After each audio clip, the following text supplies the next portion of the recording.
Just a little bit of a preamble here. My name is Dr. Nick Barr. I'm an assistant professor in the School of Social Work at UNLV. And I neglected to make an agenda slide, so I'll just kind of tell us the agenda right now, if that's okay. So in a moment, I will just give you very brief background about me and why this topic is of interest to me. We will then discuss just very briefly, a little bit about the neurobiology of stress. I think it's important because very often we can feel like stress is just kind of out here, it's not real, it's just something that's going on in our minds. And of course, this is not the case. This is a physiological process. And so we'll just touch briefly on that. And then we will move into two, and if we have time, three kind of core domains. So the first two that we'll definitely touch on are mindfulness. So what is mindfulness? What do we mean when we talk about mindfulness? And some of the core techniques and processes for practicing mindfulness, okay? And then we'll transition to talk about emotion regulation. So this is a related idea, and we'll kind of further divide emotion regulation into two key domains. Welcome, folks, come on in. Welcome. And those key domains of emotion regulation are gonna be kind of like day-to-day things that we can do to raise our coping threshold, and then a couple of techniques that we can try if we are in an emotional crisis. So when we exceed our coping thresholds and we are just not able to cope effectively because of how emotionally dysregulated we are, a couple of techniques that can be useful for bringing us back down under that coping threshold. Sound good? People are like, yes, we need this. Yeah. So just also kind of a quick note is that this slideshow and these concepts are part of an intervention training that me and my other UNLV colleagues over here are developing and are now implementing with a couple of first responder groups, including the Nevada Highway Patrol and some other kind of first responder groups. And so the idea here is that certain professions are exposed to elevated levels of stress and trauma. So that can be first responders, but also those of us who have done frontline work as social service providers. You know, that job, the stress that you are exposed to in that job really exceeds what most folks in kind of a normal job are exposed to. Does this sound accurate to people? Yeah. And so what we were thinking is that if you are in a role where you are exposed to this elevated level of stress and trauma, normal coping skills are not sufficient. Does this sound reasonable? I mean, how many of you even learned like formal coping skills? Yeah, so many of us don't even learn like normal level coping skills, right? And even if you learn those, they're probably not sufficient for an above normal amount of stress and trauma exposure. And so this is the need that we're trying to address with this kind of training. And this is just kind of a condensed version of that. Make sense? Okay, so with that said, I'm getting over something horrible, and so my voice is kind of messed up, so I'm gonna have to use this microphone. But we'll just jump in. I think we have most folks here now. Yes, welcome, and we're gonna just jump right into a little bit of the neurobiology of stress, right? So starting off strong. So very basic here, but the idea is that stress is not an abstract concept. It's not made up. It doesn't just live up in the mind somewhere. It's a physiological set of processes. And we can understand stress through looking at these two sides of the central nervous system. So this is an oversimplification. If we have any like MDs or brain scientists in the house, like don't at me, you know, it's basic level. But the idea is that when we are emotionally dysregulated, or when we reach a very high level of emotional arousal, often we are in a state of sympathetic nervous system activation. People familiar with this idea? Okay, and so when we're in that sympathetic nervous system activation, this is the part of our nervous system that's associated with like a fight, flight, freeze, or fawn response. You're gonna get blood to large muscle groups, right? You're going to typically have relatively low like prefrontal cortex activation, the part of your brain that delays gratification, does math, plans, all that type of stuff. You don't really need that when you're in danger, right? You need to be able to fight, run, act quickly. And so this sympathetic nervous system activation is fast and reactive. It evolved to help us manage danger, unpredictable danger. It happens fast. Can people kind of relate to this? Perhaps some of us got into sympathetic nervous system activation on the way here. If we were cut off in traffic or something, to slam on the brake, your heart rate goes up, right? Very fast and reactive. This is good, it prepares us to react. On the other side, we have the parasympathetic nervous system. This is associated with like resting and digesting. It's kind of the part of our nervous system that mediates more calm feelings, right? So here we're gonna get blood to the organs, we're gonna have more access to that prefrontal cortex where we're doing problem solving, delayed gratification. And this is probably where we wanna spend more of our time, mostly, right? So the way these systems evolved to work is that you get a very quick sympathetic nervous system response when there's threat or danger. You deal with that, and you come back to your baseline, right? Back into parasympathetic nervous system activation. But of course, those of us who may have stressful jobs, you don't always get that quick return, right? You get an email, right? Now you have that client or patient come in. Now the boss walks by your office, hey, I need you to do X, Y, and Z. Right, so we're getting these spikes of sympathetic nervous system activation, and we're chronically elevated sometimes in professions that are very high demand and high stress. We're not getting that re-regulation. Does this sound familiar to people's experience? Okay, and this is not great for several reasons. Okay, don't get too worried here. We're not gonna spend a lot of time here, but there is a system that mediates that sympathetic nervous system activation called the HPA axis. Have people heard this before? HPA axis? All right, doesn't matter. It's the hypothalamic pituitary adrenal axis. Now, why are we looking at this slide? So that we understand that when we get that sympathetic nervous system activation, when that heart rate spikes, when we get tense, when we start to worry, that this is a physiological process that's driven by stress hormone production. So that sympathetic nervous system spikes. What's happening? The hypothalamus, this part of the brain right here, is releasing a neuropeptide. That neuropeptide, CRH, corticotropin releasing hormone, that will be on the test. I'm just joking. That is going to act on the pituitary gland, which is going to release adrenocorticotropin releasing hormone. And this in turn is going to trigger cortisol production from the adrenal glands, okay? Cortisol is not bad. We need that. That's why, we've seen videos of like a mom like lifting a car off of her kid or something like this. I've heard these stories. Stress hormone production, sympathetic nervous system activation, it allows us to do incredible things in the short term. But this sticking around for a long time can cause a lot of problems. It can cause damage to the heart muscle. It can cause damage to brain cells. If we look at some other parts of the brain, like the amygdala, which is where our fear and disgust kind of emotions live and hang out in the brain, chronic exposure to cortisol can damage the amygdala, can actually make it grow in size, right? So that organ that's responsible for our fear, our disgust, these kind of negative emotions, it can actually get bigger with chronic exposure to stress, especially in the context of trauma. The hippocampus, another brain structure that's associated with memory, very close in the brain to the amygdala, this can shrink when we are exposed to chronic stress and trauma. Literally, can become smaller in size. And this is associated with memory disruption, right? Not being able to recall memory. And this part of the prefrontal cortex that helps us regulate emotion, manage intense emotion, this part can also become disrupted through chronic exposure to stress hormones like cortisol, okay?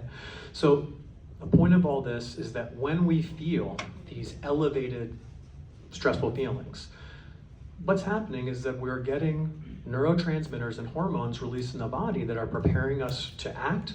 But if we're at our desk or we're in the car, we don't really need that high level of stress hormone production, Right? We don't need to defend the village. We don't need to fight the tiger. We're literally in our office.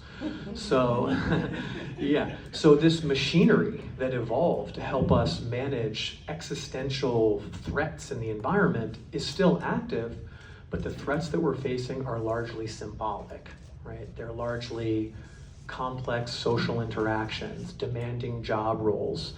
For most of us, we don't really need fight or flight in our daily life and job, but that's the stress hormones that we're receiving.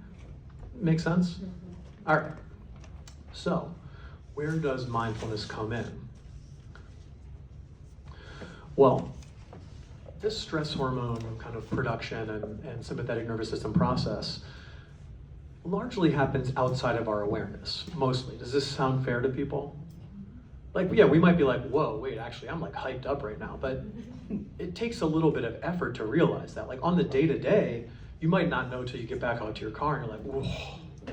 Or maybe until you get home and you're like, damn, I'm like drained right now. Is this, yeah, so it's really happening outside of our awareness. Or maybe, you know, you're keyed up, someone comes in, you kind of snap at them and you're like, why did I do that? You know, you feel bad, right? This is happening outside of your awareness. And so a lot of what mindfulness in this context can help us to do is to take these processes that are happening outside of our awareness and bring them into our awareness so that we can act on them. Okay? So in this context, the context of this kind of training and program, mindfulness helps us to master our inner environment. And in order to master that inner environment, we have to get to know that inner environment in a way that is not judgmental and not critical. So what happens when you feel something and you judge it? Often you feel worse. Yeah. And you feel worse and it shuts down inquiry. Oh, that's bad. I don't need to think about it anymore. It's just bad. Well, that's not the case here. We actually want to bring these things into our awareness so we can understand non-judgmentally what's going on. Without understanding, we are not going to be able to affect change. Does this sound reasonable? Okay, so I know I kind of skipped the intro part, so why am I talking about this and like why am I qualified to talk about this? I guess you can decide if I'm qualified at the end, but the reason I'm talking about this is that I was a religion major undergrad. That's my undergraduate degree, but not this type of religion, like the study of religion, and my focus was Tibetan Buddhism. So as part of that study of Tibetan Buddhism, I went and lived in a place called Dharamsala, which is in northern India. It's where the Dalai Lama's kind of community in exile is, and I learned about and studied Tibetan Buddhism and meditation at a place called the Institute of Buddhist Dialectics. And this experience really helped me to cope with a lot of difficulties that I was having at the time, really kind of fundamentally changed the trajectory of my life. And I was just so interested in these techniques and what they could do for people to help manage strong emotion, stress, and negative coping. So I thought, well, maybe, you know, I should become a social worker, become a therapist, and, you know, help people learn these techniques. So decided to do that, became a social worker, did my MSW at UCLA, and then I worked full-time for the LA County Department of Mental Health for a couple of years. Still trying to apply some of these techniques, just doing direct practice work. I was very interested then, and from a research perspective, how we could look at principles of mindfulness, sort of Western understanding of mental health, and how these ideas might be linked to develop some additional intervention to help people who are struggling. And so that's what I did in my PhD. And my research focuses on stress, trauma, violence, and some of the risk and protective factors for mitigating mental health outcomes after violence or trauma exposure. And one of the protective factors that I'm very interested in is mindfulness. Okay, so that's the bio. So, moving now to mindfulness and mastering our inner environment. So what do we mean by mindfulness? Well, have people heard of this guy, Jon Kabat-Zinn? This is like, you know, probably the individual who's kind of most associated with mindfulness in the West. He developed what's called mindfulness-based stress reduction, you know, an effective mindfulness-based intervention. But there's a lot of complexity in the definition of mindfulness. I think this one is the clearest, and it is that mindfulness is the awareness that arises from paying attention on purpose in the present moment and non-judgmentally. So, 3 components: present moment attention, to mental events. By mental events, we mean thoughts, feelings, sensations, and behavioral urges. And we are doing that without judgment. This is very important. If we do it with judgment, that's just rumination, right? We're all plenty good at that, I'm sure already. So, present moment attention to mental events, thoughts, feelings, sensations, and behavioral urges, but without judging them.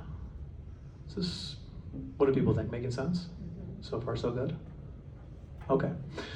You'll notice this is different from meditation. Okay, so in the second part of this workshop, we will do some meditation together. But mindfulness is something we can practice in everyday life. It's different from meditation. An analogy is like, meditation is a way of training different skills, like your attention. And the stronger your attention is, the better able you are to practice mindfulness. It's like the gym. If you go to the gym and you train your muscles are going to get stronger. That allows you to do your daily life better. If your muscles are stronger, you can put your suitcase up in the plane, you can help somebody across the street. But everyday life is not the gym, right? You go to the gym to train the muscle. Meditation is a way of training that attention muscle to facilitate mindfulness in everyday life. Sound good, that distinction? All right. So what do we mean? What do we mean by mindfulness? We mean observing with all, are the slides up over there too?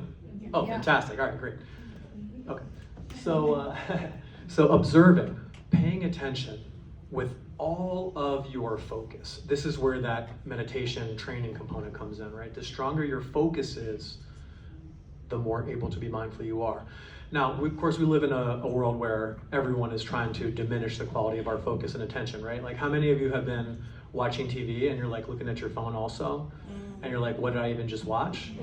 And then you're like, what's wrong with me? You put your phone down and then you literally pick it up and open the same app that you just closed. Did you decide to do that? Like, did you make the decision, I'm gonna open this app again? No, you just like did it, right? Who decided? Our bodies are doing things that we didn't even decide to do. It's crazy to think about it, actually. So the antidote to this automatic, impulsive, unexamined, unmindful way of living, and for real, if you're doing it with the app on your phone, imagine some of the bigger things where we're probably doing that. Kind of crazy. The antidote to this is mindfulness, right? And meditation can help strengthen that attention muscle, and we will do that when we go upstairs, if you stick around. So we are observing, putting all of our attention on the present moment mental experiences we're having. We are putting words on those experiences without judgment. For example, if you get that email that makes you feel some type of way, you're like, I'm noticing my heart rate go up. I am noticing the thought, no, they did not send me this email at 4:30 p.m. on a Friday. I am noticing the urge to go into boss's office and tell them, no. We are putting sentences on rather than just that's a very different subjective experience from, I'm having the thought that this person, blah, blah, blah. I'm noticing the urge to say, blah, blah, blah, right? I'm noticing in my body, my heart rate go up. It may sound trivial. I would encourage you to just notice for yourself what happens when you put those non-judgmental sentences on that experience. I bet you'll notice two things. One, you've automatically put a little bit of time in between the experience and your reaction to it. Just automatically, by putting a sentence on it. And two, I bet you will notice the intensity of those experiences come down just a little bit. The volume on the radio will get turned down a little bit. Right? Now look, this is not magic, and my colleagues over here have heard me say this before. None of this will work faster than the 2T method. You guys familiar with the 2T method? That's 2 shots of tequila. Nothing will work faster than that. Nothing will work faster than that. But you can still drive home after this. You're not going to text your ex after this. There's other things, other benefits to this, even though it's not going to work as fast or as intensely as that 2T method, okay? So there are some benefits. So after we observe and describe our own inner reaction to whatever the circumstance is. The next thing, and this is tricky, we are going to accept the reality of that present moment experience. It doesn't mean we think it's okay, or that it's like no problem. We're like, yeah, no problem. The boss sent me this email at 4:30 on a Friday. Like, all good. No. But that is what happened. And so we are not going to engage in reality fighting. It's not fair. Why me? This is bullshit. You're always doing this. Okay, cool. Enjoy all those thoughts. And then what happens at the end of all those thoughts? You still have to deal with it. And how do you feel after having all those thoughts? Better? Probably not. Probably worse, right? So we're not judging ourselves for having those thoughts. Those are just thoughts that show up in our mind. No judgment. Makes sense that they show up. But we're not going to engage with them a lot because they get in the way of accepting the reality of our present moment experience, right? Acceptance is not approval. It's not the end. It's literally just the beginning. Okay, this is our reality. So now what do we do? Right. So again, mindfulness, observing with all of our focus on our present moment experiences. We are describing those experiences with non-judgmental language, our thoughts, our feelings, our sensations, and our behavioral urges.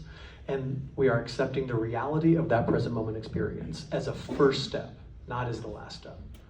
Does this make sense as the definition of mindfulness? People feel good about this? All right. Some people may have tried mindfulness or like tried meditation and been like, this is not for me. I do not feel relaxed at all. This is not cool. This is hard for me. My mind is too busy. I can't do this. That's like, being like, I'm gonna run a marathon. And then you get out there and you like do your first mile and you're like, oh, I'm not good at running. This is not for me. Running doesn't work. But yeah, why would it? You haven't been running. Why would you try to run a marathon? It's the same thing here. This is not our normal state of mind. It takes training. And like every other difficult skill that you have learned, another language, a musical instrument, a physical capability, whatever, it took training, right? And you probably started off bad. And what happens after you train? You get better. Yeah, same is true here. So what does it actually look like to do this? What if we, we'll go upstairs, I'm like, all right, we're cool, I'm gonna try to do my meditation, I'm gonna work on my attention, you're inspired, okay, awesome. Well, what does it actually look like in the beginning? Well, here's you sitting in your chair up there. Here's the object of focus for us today. That will be the breath, but it could be a mantra, it could be an object, it doesn't matter, but the breath is always available, so we'll use the breath. And here is your attention. Now your attention right now, if it's anything like mine was, it is an untrained puppy. What does an untrained puppy do? Whatever. It just is all over, right? An untrained puppy. But we do not get mad. Well, maybe we do, but it's not helpful to get mad at the puppy. It's not trained. That's what untrained puppies do. So here we are trying to pay attention to our breath upstairs. We're doing our meditation. What's going to happen after 1 second? This thought just pops in your head. What am I having for dinner? Yeah. And then you're like, oh, okay, wait. No judgment. I'm going to come back to the breath. Okay. And you're like back on the breath. You're like, excellent. And like 1 second later, oh, like that interaction I had was so weird. That thing I said when I was 14, oh, it was so weird. All right, and then what are we going to do? Oh, okay. I'm distracted. I'm going to come back onto the breath. Okay, maybe we get a couple more seconds on the breath. And then it's like, you know what? Like, what's wrong with me? Like, I'm supposed to be a professional. I can't pay attention for more than 3 seconds. Like, what is this? Should I not be doing this? Do I need to resign? What's going on? Okay, that's just another thought. It's just another judgment. We notice this and come back to the breath. This is the process of attention control meditation. It's not effortlessly zenned out, perfectly paying attention. No, then you're all good. You don't need to, you're good. For most of us, it's going to look like this. And every time you get distracted and come back to the breath, and get distracted and come back to the breath, that is a repetition. For those of you who are in the gym, that's a rep. You're knocking out a rep. And what happens when you knock out reps? You get stronger. Right? So that is what you are doing here. You are not bad at meditation if this is your process. This is literally what you are supposed to be doing. Make sense?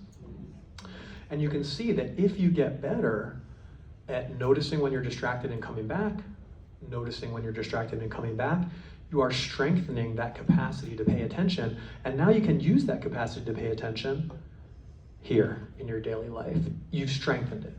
So now when you're in your office and someone says something to you and you have a reaction to that, and you're like, oh, I'm having the urge to say something. I'm gonna just notice this urge. This is how I'm feeling right now, accepting that present moment reality.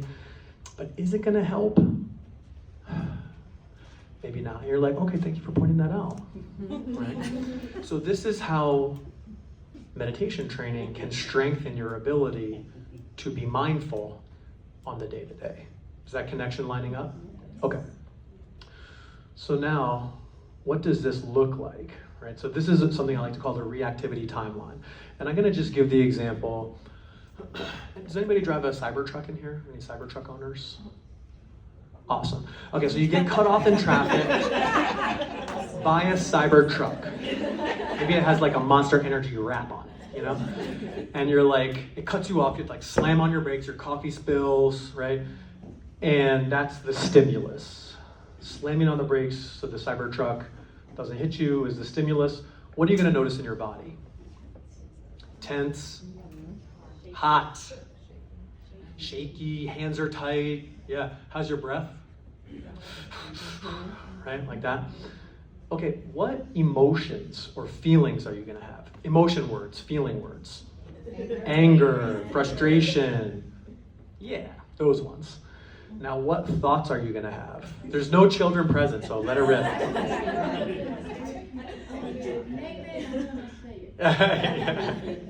Yeah, so you might have some thoughts about this. And if you have those thoughts, what behavioral urges might be associated with those thoughts? Like, okay, today's the day. Hope that insurance is good. I heard those trucks are a loss if they even have a small ding because the parts are hard to source. Don't quote me on that. So you might have, maybe you were like, I'm gonna tell this dude how I feel with a gesture, right? You might have that behavioral urge. And let's say you do it. Let's say you do that behavior. Well, this is Vegas. It's wild out here, right? So, you know, they might wave a gun out the window at you, or hopefully that doesn't happen. But maybe you're like, you know what? I'm a working professional. Like, I'm a 42-year-old man. I have my middle finger out the window at a Cybertruck. Like, what's wrong with me? Like, I need a vacation. Something's wrong with me. Like, I would feel judgmental towards myself. Now, how fast does this whole cascade happen from that stimulus to your middle finger being out the window? Like, how long? Instant, less than 5 seconds. Just like opening that app on your phone that you didn't decide to open, it's like, how did this get here? How am I next to this dude with my finger out the window? Did I decide to do that? Like, this is crazy. So that is reactive behavior. And that's fight or flight driven behavior. Very good if we need to defend the village or kill the tiger. Not great if we're just making our way home on our commute. Not so helpful then. So instead of this, if we are practicing mindfulness, we can extend this reactivity timeline. And each of these things, remember, these are the mental events that we saw in the previous slide under describe. These are mental events. Okay, the stimulus, physical event, I've now been cut off by a Cybertruck with a Monster Energy wrap. I am noticing my heart rate speed up. My hands are clenching the wheel. I am breathing fast and shallowly. I feel hot. My vision is narrowing. I'm good, guys. Don't worry. I would never do this for real. I'm mature now. I am noticing anger. Right? I am feeling angry. I'm having the thought, this. I am having that thought in my mind. I feel the urge to cut this person off. I feel the urge to put my finger out the window.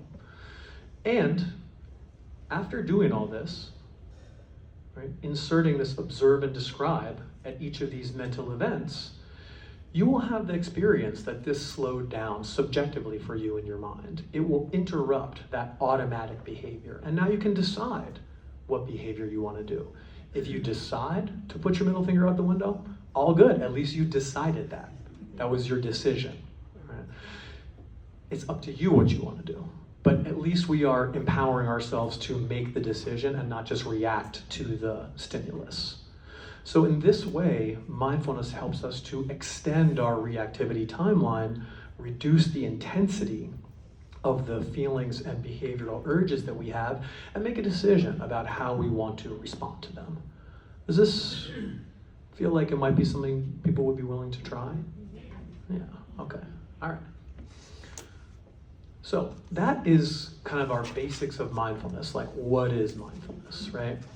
But some of the things that can get in the way of being mindful are very intense emotions. Now, some of us, emotions kind of exist on a spectrum, right? Like you might know people who are just like real mellow, like they're just like always mellow. Does anyone know people like this? Maybe it's you.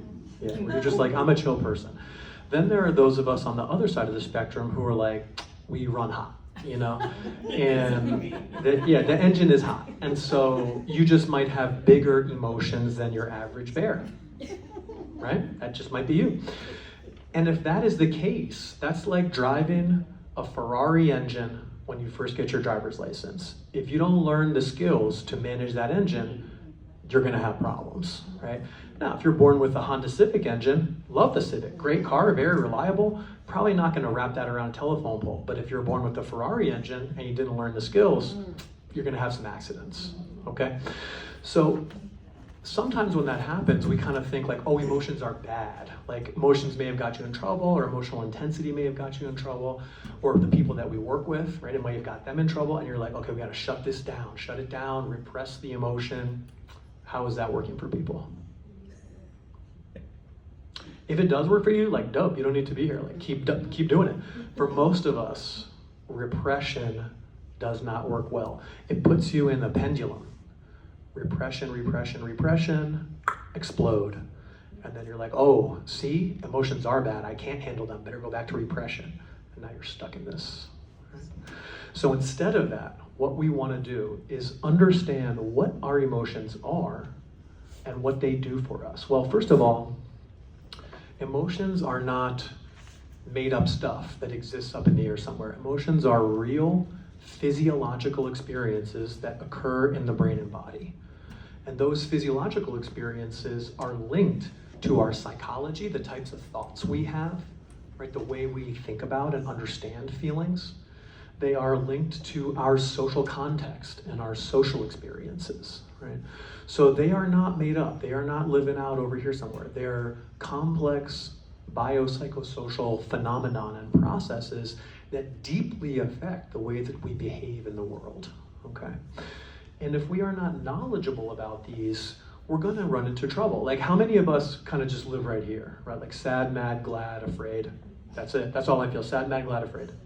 I'm always at Oh, nice, okay, that's a good one. Yeah, that surprised me, thank you. Yeah.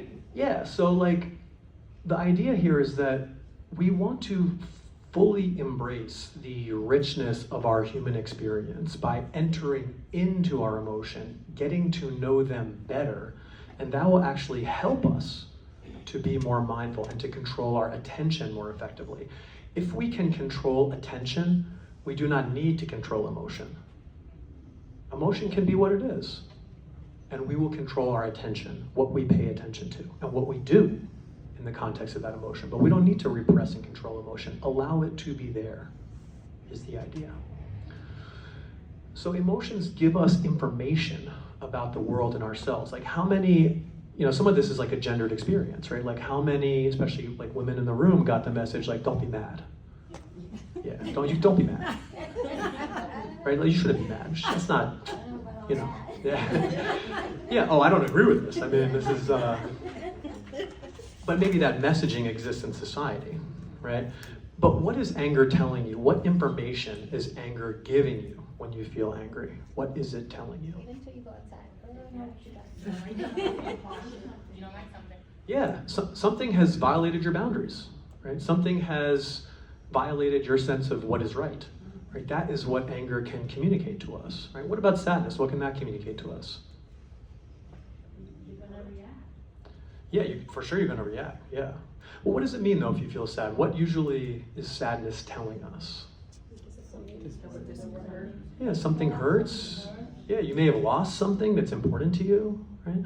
So we do not want to be in the habit of repressing our strong emotion. We want to think, what is this emotion telling me?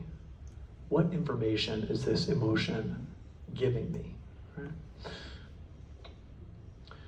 Because it will prepare us to act, right? So I get cut off in traffic, I slam on the brakes, sympathetic nervous system gets activated, I start to feel angry.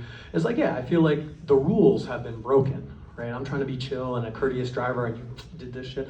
And now I feel like you broke the rules and I don't like that, it makes me mad. It's like, okay, I understand now where that came from, right? It gives me a little bit more distance from the emotion. So the idea is that rather than repressing emotion or ignoring it or like whatever, suppressing, we want to invite the emotion into our awareness and think, what is this emotion telling me? Where do I feel this emotion in my body?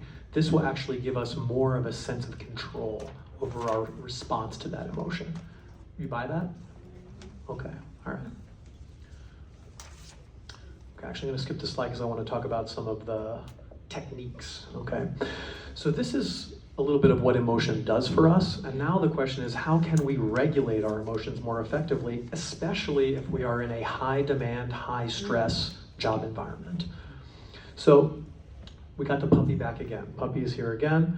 This is the coping threshold for our puppy. Basically, underneath this threshold, the puppy, this is like us in the analogy, we are able to cope with what comes up, right? So like, okay, busy street, okay. Traffic plus busy street, all right.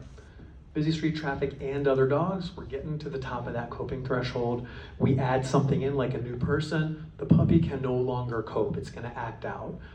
A similar thing happens for us, right? Like maybe, okay, I didn't get much sleep last night, all right, I can deal with it.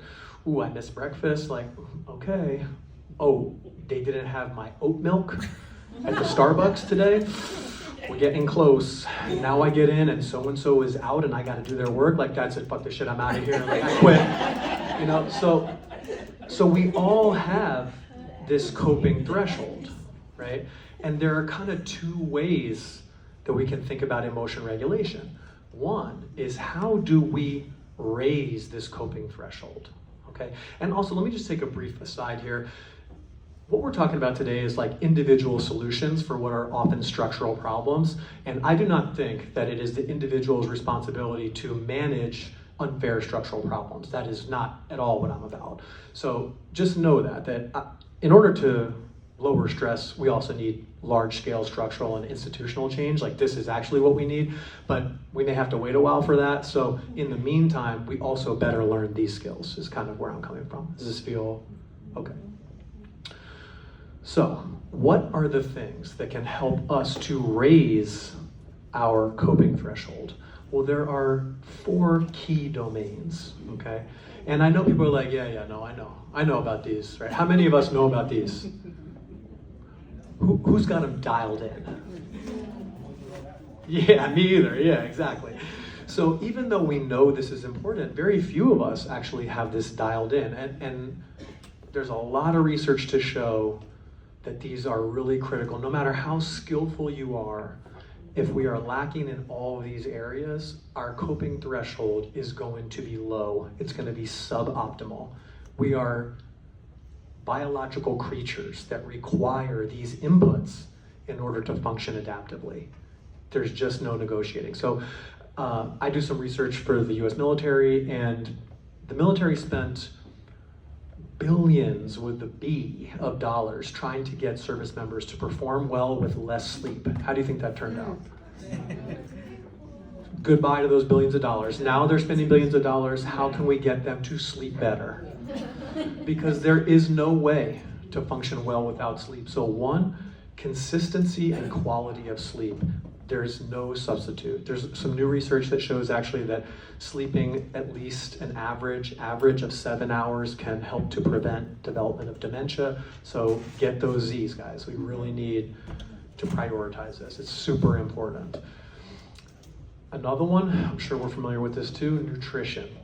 So this doesn't mean like whatever influencer diet is out there, it's really not about that. It's like, Are you eating enough nutrients to fuel your brain and body? Right? Are you taking prescription medicine, and are we trying to limit our 2T strategy? We do not want too much 2T strategy. It's not good for us. Okay, it's fun, but it's not good, especially as we get older. You don't deal with it like you used to, if you're anything like me. So we really need to think about prioritizing our nutrition so that we can raise this coping threshold. Just think for yourself. If you miss lunch and you have a challenging meeting, client, patient, after you miss that lunch, are you at your best? There's some research that showed that prison sentences handed down by judges right before lunch were longer than the ones they handed out after lunch. Not great, not great. Yeah, wow, yeah. So nutrition, very important. Bring a snack for the judge. We also want to think about physical activity. And again, I'm not talking about needing to be in the gym, like getting jacked. If that's your thing, awesome. But that's not what I mean. Some kind of low barrier physical activity, even walking, one of those walking treadmills while you're watching TV, just, confuse the dog, you're walking, you're not going anywhere, but like you're getting your steps in, Some kind of low barrier physical activity, very important for raising our coping threshold. It releases endogenous opiates, natural, healthy, pain-killing chemicals in the brain and body. And you probably notice this. You're like feeling not so great. You're like, I'm just gonna go for a little walk here. You walk around the block. Do you feel better? It's miraculous, honestly. Like, if you look for the fountain of youth, it's physical exercise. So some kind of physical activity, very important. And then finally, I don't know, some of you may have seen that the US Surgeon General recently put out a memo that described loneliness as a public health crisis in the country. Did you see this? This is very challenging here in Nevada too. It's one of the most transient states in the union. It's very difficult to maintain and grow supportive networks. This is critical, both strong ties. What would be like a strong tie? Yeah, family, someone you're, hopefully, right? Someone you're close to. Yeah, someone you're close to, you really know them, you've been at their house before, right? They're in your phone. And then what's a weak tie? Yeah, like an acquaintance, right? Maybe you like say hi to somebody here, you meet them, or like your barista, the coffee shop you go to, a colleague who like, yeah, you're not gonna go to their house, but like you say hi to them, you chat a little bit. A mix of these strong and weak ties is very important to make us feel functional. And let me ask you, like, have you ever had an experience where you're depleted, your coping threshold is low, and then you get like a text from somebody or you get a call from somebody, and you're like, I don't really feel like talking to them, but like, okay, hello. And then you talk for a little while, and how do you feel? It's crazy, right? I mean, we are social creatures. We need these types of interactions, okay? So each of these domains, sleep, nutrition, physical activity, social connectedness, these are instrumental in raising our coping threshold and allowing us to cope more effectively with stress, especially if you are in a profession where you're exposed to a lot of stress, right? This is like bulletproofing yourself to manage that stress more effectively. So I know it's really easy for us to be like, oh, I'll just like catch up on sleep over the weekend, or like, oh, I'll just like get my workout tomorrow morning. Don't do it to yourself. We really have to prioritize these things. I don't mean it in like a finger wagging type way, I'm the same, but you'll notice, I think. This is like, you've been in an airplane and they're like, put the mask on first before you put it on the kid. That's this. You gotta put your mask on first. It will help you to help others. You guys buy this? All right, can we take one minute to think for yourself, where are you needing the most growth? Which domain? So just take a second, think about that. Kind of like all of them, but pick one. All right, pick one. Now, just turn to your neighbor and tell your neighbor which domain you have a little struggle with.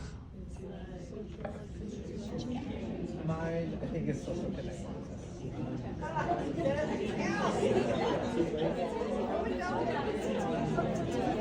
Oh my gosh, I don't even imagine. I'm done. Okay, now, think about one achievable action step, one achievable action step that you could do this weekend. That means Saturday or Sunday, not Monday, Saturday or Sunday. One action step. That could mean for sleep, I'm gonna turn off the TV 30 minutes earlier. For nutrition, it could be, I am going to the store, this is what I do.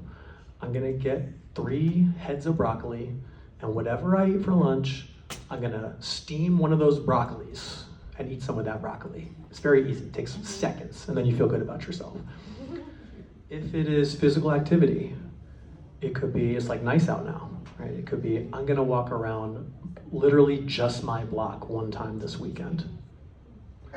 For social connection, you ever get the urge to like call or text a friend and you're like, no, I'll just do it later, I don't really. Does that ever happen to people? I should really text so-and-so, yeah? Don't talk yourself out of it. As soon as it occurs in your mind, boom. Have you ever felt bad receiving a call from a friend? Okay, all right, bad question. If you don't want to talk to them, you just don't pick up, right? Same deal. Just call them. Just send that text. Hey, thinking about you. Hope you're good. So those are examples. So think for yourself. 1 more minute, and then you're going to turn to your neighbor, and we're going to use this phrase. I commit to doing X, whatever, this weekend. All right, let's do it. Make your commitment.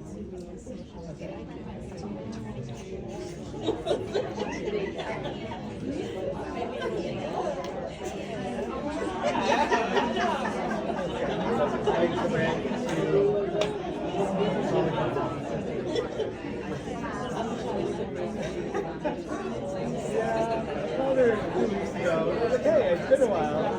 I wanted to say hi. She was like,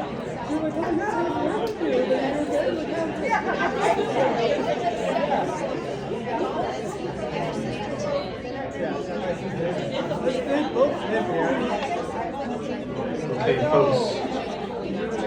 Did we make our commitments? Did we? Did we? Did we make our commitments? I think I heard a no.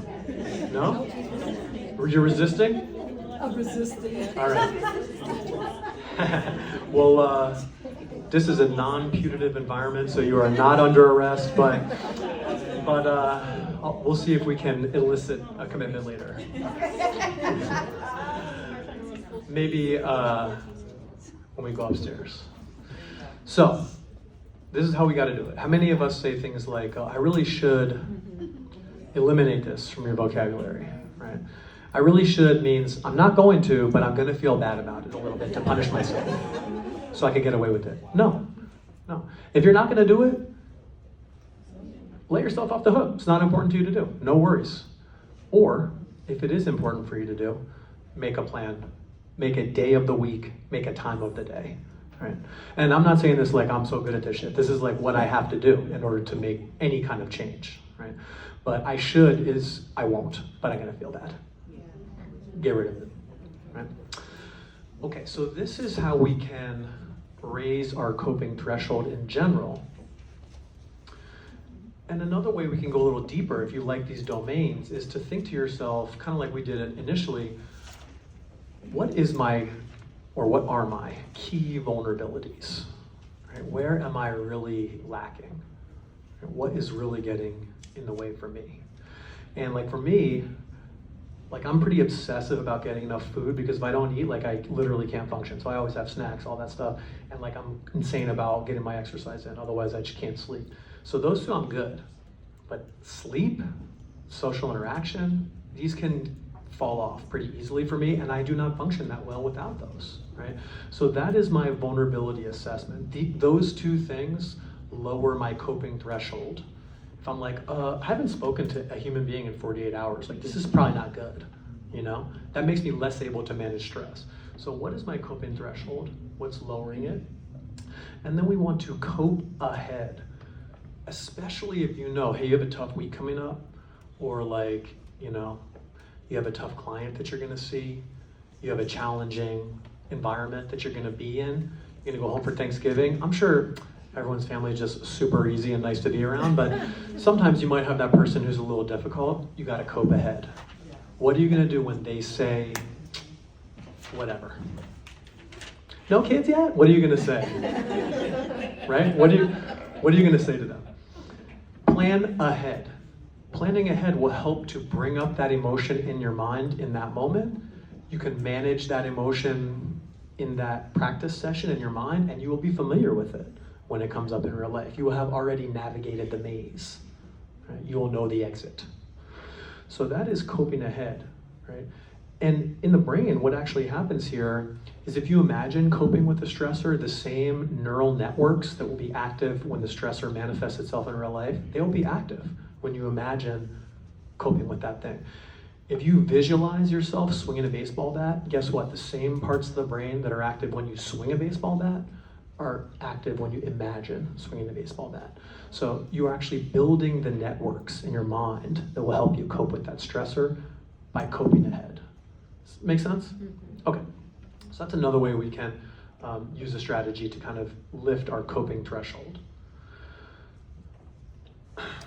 Now, even if we do a really good job, we're dialed in, sleep is good, nutrition good, get that exercise, calling friends, you're like, I'm the man right now. Well, what is inevitably going to happen? Something is going to happen where you exceed your coping threshold. Right? You are not going to be able to cope perfectly with everything all the time. You're like, okay, I'm going to see my sister. She's going to say that thing. I'm ready for it. And then she says like another thing, and you're like, you've now exceeded your coping threshold. Right? It's inevitable. It happens. So what do we do when this happens? We have two goals. One, just don't make it worse. You don't have to fix it in that moment. You don't have to do a great job. You don't have to say the perfect thing. You don't have to do the perfect thing. Just don't make it worse. And how do we get back underneath our coping threshold? Okay? These are our goals when our coping threshold is exceeded, or to put it in the parlance of the youth, when we get triggered. Right? So first thing, if you are like a little bit more kind of cognitively minded, right, and your sort of analytical mind is pretty strong, the first skill is the stop skill. So the acronym is STOP, and guess what? The first skill in that acronym is itself STOP. So we are going to hit pause. Anybody, this is like my generation, but anybody watch that show Saved by the Bell? Mm-hmm. Okay, there we go. So remember Zach Morris could like freeze time to talk to the camera? He could be like, boop. So that's what you're gonna do in your mind, mentally. You're going to freeze time in your mind. It will still be passing for everyone else outside, but in your mind, you're just boom, hitting that stop button to pause reactions. The next skill is like, you ever see like, I don't know, probably like a Goofy cartoon or something, where Goofy takes like a big cartoon step back, you know, he's like, whoop, like that. That is what we're gonna do mentally. So the stimulus, right, whatever happened that triggered us, our emotion, our physiological response, our action urges, the thoughts that we're telling ourselves, they're like right up here in our face that make us want to react. We're stopping and we're taking a giant step back. So those reactions are out here in front of us. Right? You move to the back of the movie theater. Now we're going to use our mindfulness skills. We're going to observe with all of our attention. Okay, how am I feeling right now? Where's my heart rate? Physically, how am I feeling? What thoughts am I having? What emotions do I feel? What is my action urge? What is my behavioral urge? We are observing and noticing this. And then we're going to proceed effectively. What does proceed effectively mean? That is literally up to you. Maybe it's like, oh, you know what? I forgot something in the car, and you drive all the way back to your house and you're done with Thanksgiving. Maybe you're like, good one, sis, and you go get another drink, right? Or maybe you're like, that really hurt my feelings. We got to talk about this later. But for now, I'm going to go to the other room and talk to mom, right? Whatever it is you want. Maybe you join the cousins on their walk, you know, whatever it is that you want to do. Proceed effectively is up to you, but we do not want to make the situation worse. That is the primary objective. Does this sound reasonable? So we're stopping, we're pausing our inner monologue. We are observing it with our mindfulness skills. What are we observing? Thoughts, feelings, behavioral urges, physical sensations. After we've gotten some distance, we're now going to proceed effectively. Whatever effective means for you in that situation, with the goal not making it worse. Does this feel like something people might be able to practice? Okay. All right, so this is if you have access to kind of cognitive skills, but sometimes we get so emotionally overwhelmed or triggered, especially if you are somebody who is born with one of those Ferrari engines and you just run hot, where like, this is not happening. You're like, use the stop skill, and you're like, fuck the stop skill. So what do you do then? Okay, so, well, we need some more physiological type skills. Just give me 1 second here.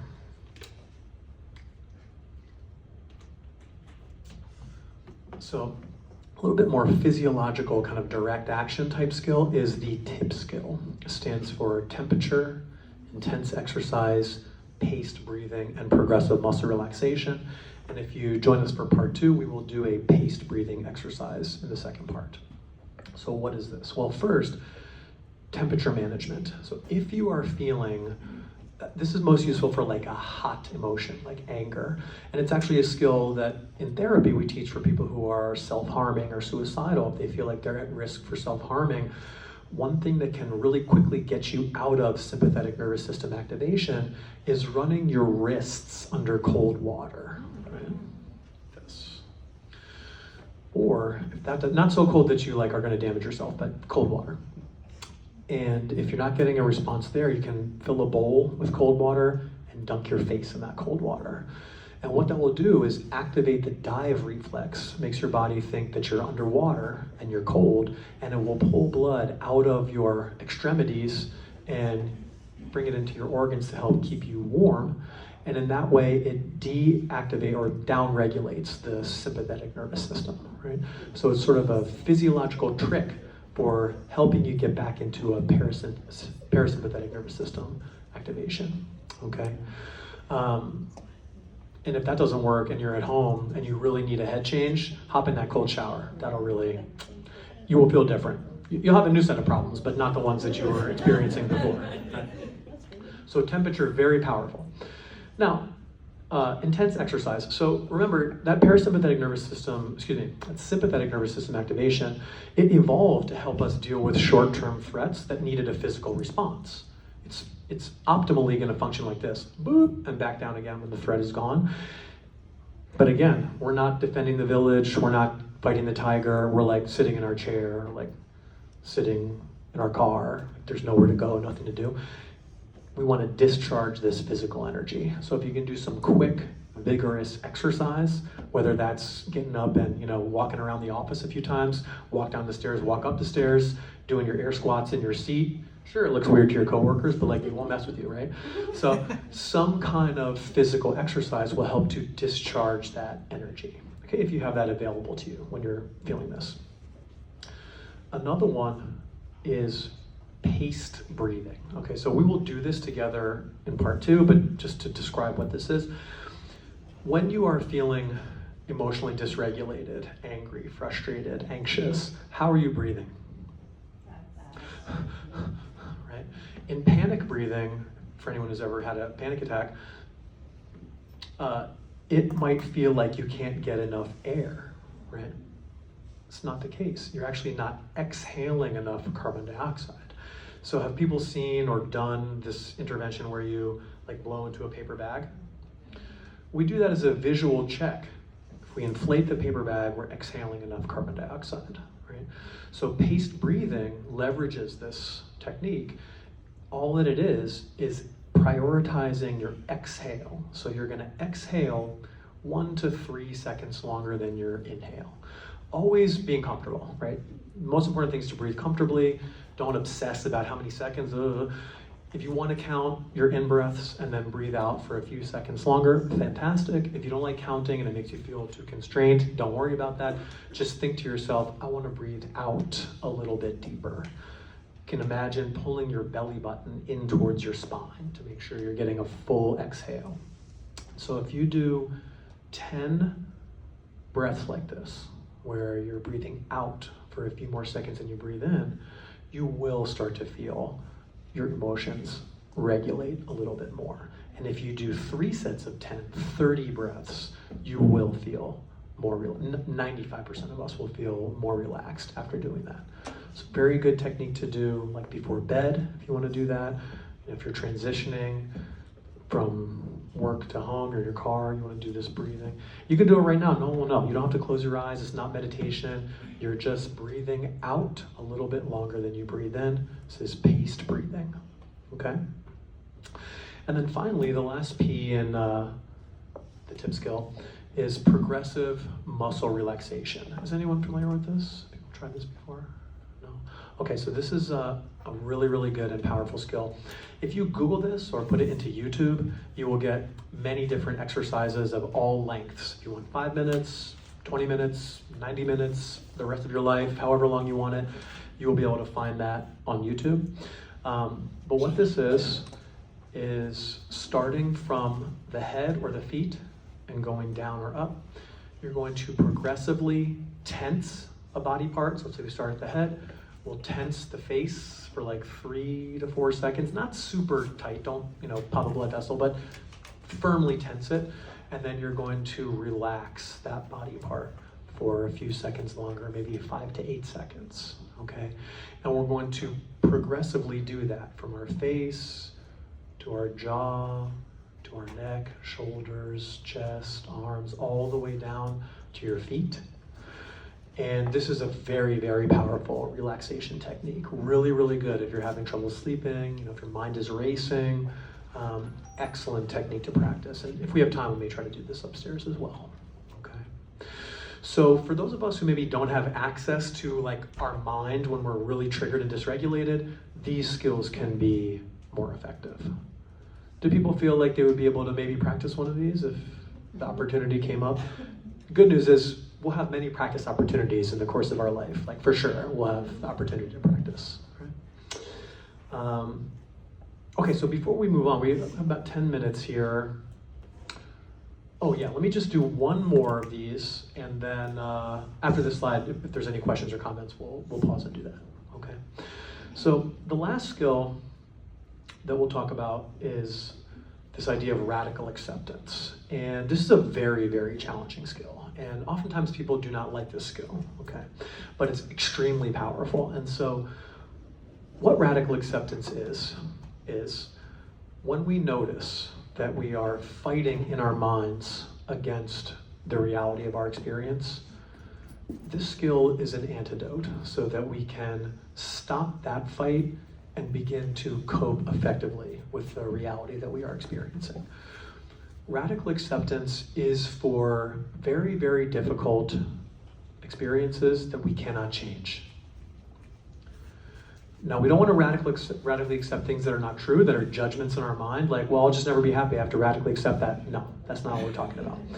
We are radically accepting present moment experiences. You can radically accept that you're having the thought that you will never be happy, but I'll never be happy is a prediction of the future. That's not what we're radically accepting. Right?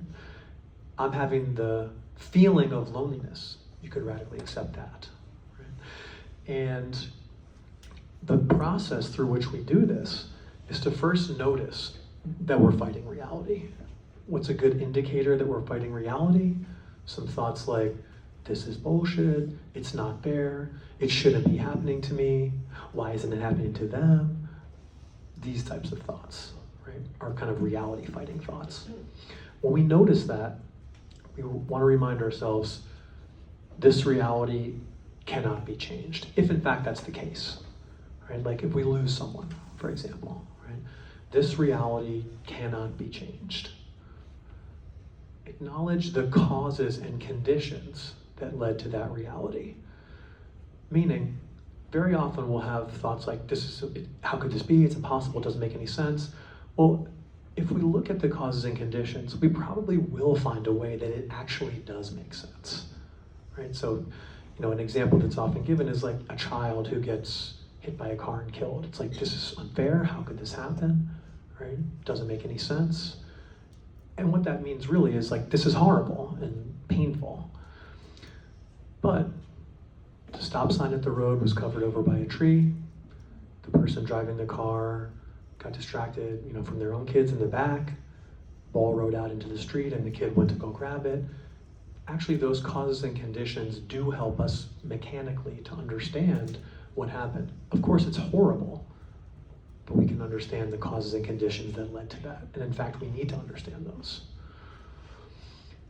And then, once we've arrived at something that we need to radically accept, an unchangeable, painful reality that we need to accept, we have to practice that acceptance physically with our whole body. And we'll, in a second, say what that looks like, but just a quick reminder that this is not the end of managing this issue. This is literally the first step to being able to manage it. If we do not accept the reality of that experience, we cannot go on to manage it effectively. We're still fighting it. So the way that we practice acceptance is with our whole bodies. And if you are up for this, I'd ask you to try right now, is to sit back in your chair. You don't have to do this, but if you want to try this, is to sit back in your chair, an open posture. And actually, if you want to think about something that's like tough for you, that you don't have to share this, but something that's kind of hard for you to accept, but that is unchangeable, an unchangeable reality. Several of us can probably think of something. Bring that into your mind. Lean back, open posture, and now here's a tricky one. Take your hands and put them palms up on your legs or somewhere comfortable. Tilt your head back a little bit and take a deep breath in and a deep breath out, blowing all the air out. Keeping that open posture. Big breath in and a big breath out. And say in your mind, I am going to accept this reality. One more breath in. And that full breath out. Okay, you can let yourself relax here now. Come on back to the group. Okay.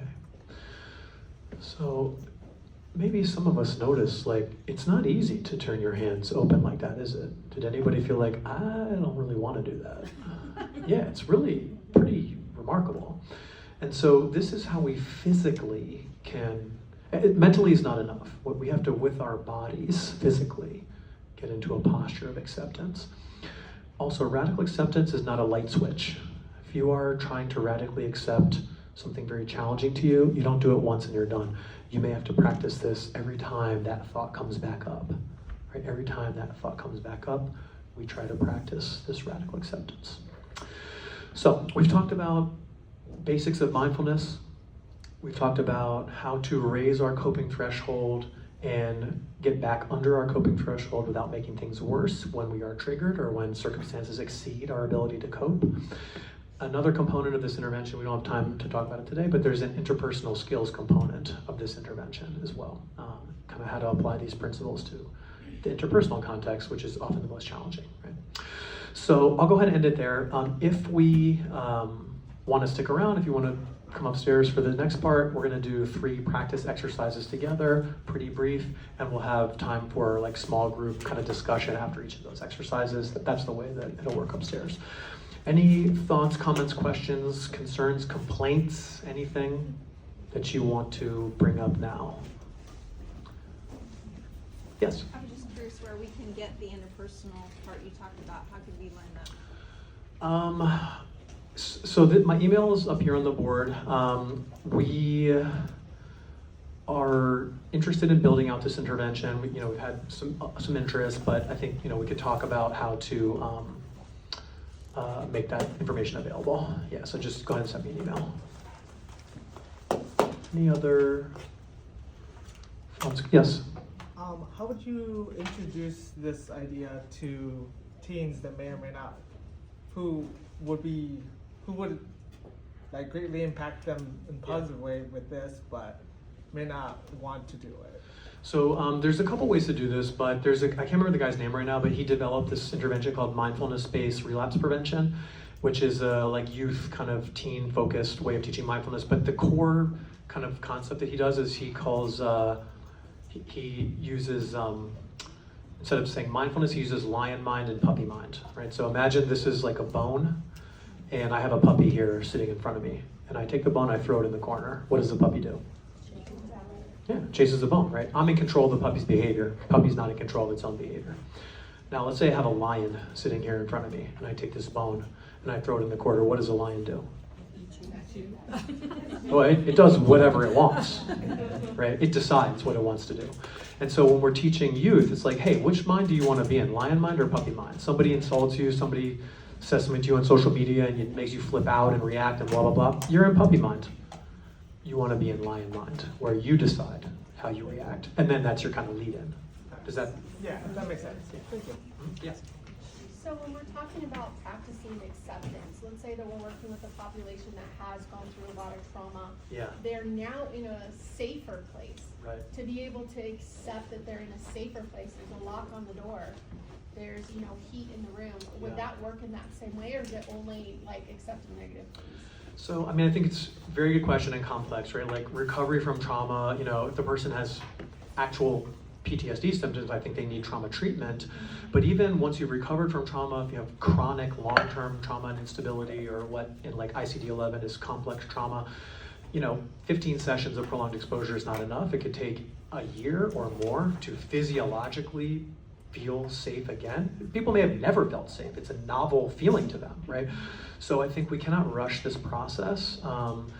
But yeah, practicing physical acceptance, I think, is very important. You feel safe or unsafe in your body.